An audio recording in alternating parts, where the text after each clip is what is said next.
Pengesahan RUU Cipta Kerja menjadi undang-undang yang dilakukan secara cepat atau serba cepat di tengah perlawanan dan kritik tajam publik menuai tanda tanya. Terhitung sejak 6 Oktober lalu, gelombang protes ribuan buruh di sejumlah daerah terjadi sebagai bentuk kekecewaan atas kebijakan RUU DPR yang dinilai tidak berpihak pada kaum buruh dan pekerja. Lantas apa tanggapan warga terkait RUU yang disahkan di tengah pandemi ini? Benarkah ini untuk kepentingan ekonomi atau murni kepentingan investasi? Berikut Rakyat Bicara.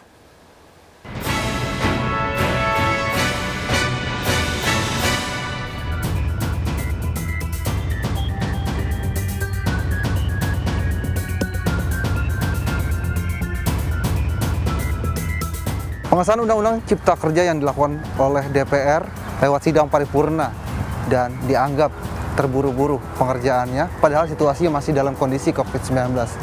Di sisi lain, kontroversi timbul ketika banyak protes dari buruh, di mana UU Cipta Kerja dianggap tidak memihak terhadap mereka dan banyak merugikan. Lantas apa kata para pekerja menanggapi hal ini?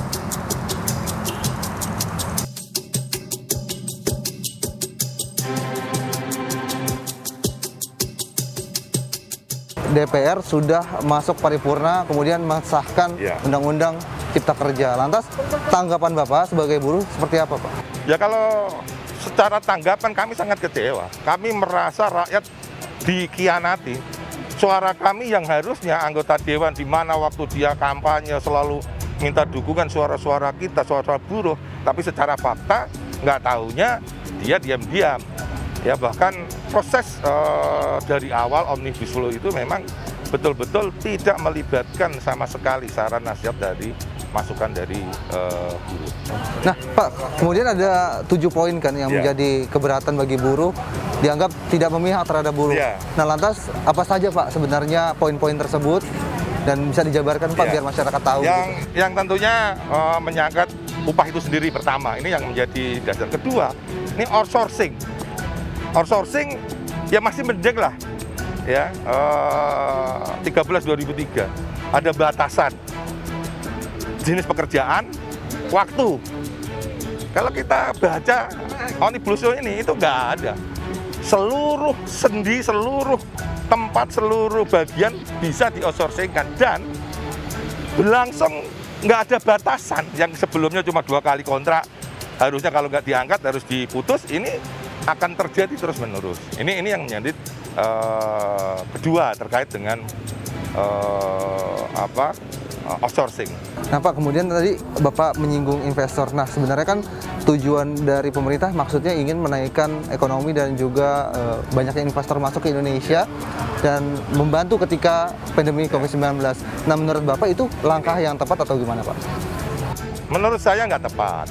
Karena badan survei, itu kan ada tuh Forum World Economy, itu merilis faktor nomor 1 penghambat investor masuk di Indonesia korupsi. Kami dari buruh khususnya yang tergabung dalam Federasi Logam Elektronik dan Mesin sangat prihatin ya, kecewa dengan telah disahkannya Omnibus Law menjadi undang-undang. Makanya kemarin juga kami sempat sore menjelang malam merapat ke DPR untuk mewujudkan kekecewaan kami. Pertama tentang upah pesangon, di mana di Undang-Undang 13 itu diatur tentang upah pesangon, ada rumusan pesangon dikali 2, penghargaan masa kerja 1 kali dan 15%, dan kurang lebih total ada 34 bulan. Tapi dengan sekarang Omnibus Law maka dipangkas tinggal menjadi 24 bulan. Nah ini artinya untuk pesangon aja kami buruh sudah dirugikan, di mana sebagai buruh pada saat akhir bekerjanya sebagai karyawan di perusahaan, uang pesangon itu sebagai modal untuk membuka usaha ataupun melanjutkan kehidupannya.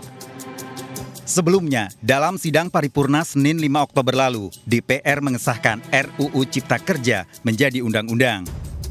Dari 9 fraksi, 6 diantaranya menyetujui RUU untuk disahkan, termasuk PDIP, Golkar, dan Gerindra, sementara PAN menerima dengan catatan. 2 fraksi lain, yakni PKS dan Demokrat, tegas menolak RUU Cipta Kerja untuk disahkan. Pembahasan RUU Cipta Kerja memicu kontroversi. Sejumlah pasal dinilai merugikan kepentingan kaum buruh, di antaranya hilangnya ketentuan upah minimum di kabupaten kota.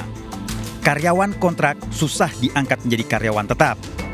Hilangnya jaminan sosial bagi buruh.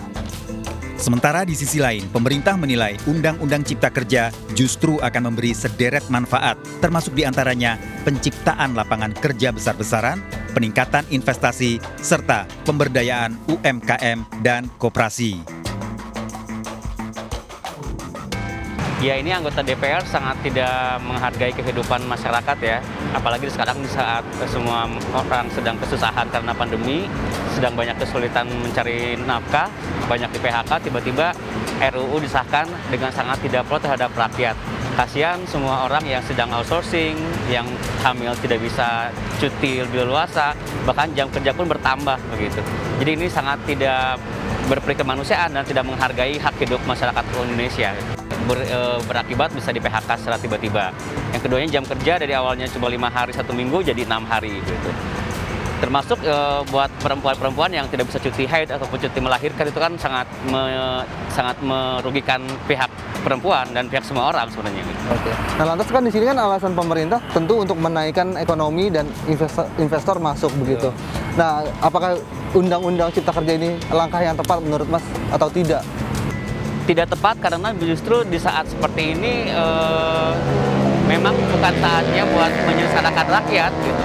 Kalau mau memasukkan investor ke Indonesia ya bukan dengan cara menyengsarakan masyarakat Indonesia.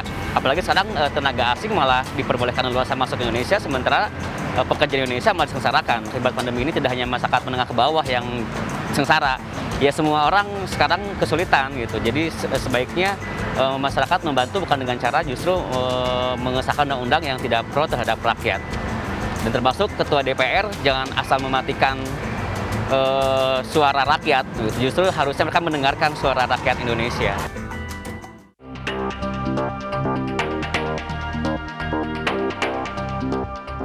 Pemerintah dan DPR sepakat bahwa pengesahan undang-undang yang dilakukan secara cepat bisa membantu sektor ekonomi dan juga investasi yang dilakukan oleh Indonesia di tengah sulitnya masa pandemi COVID-19.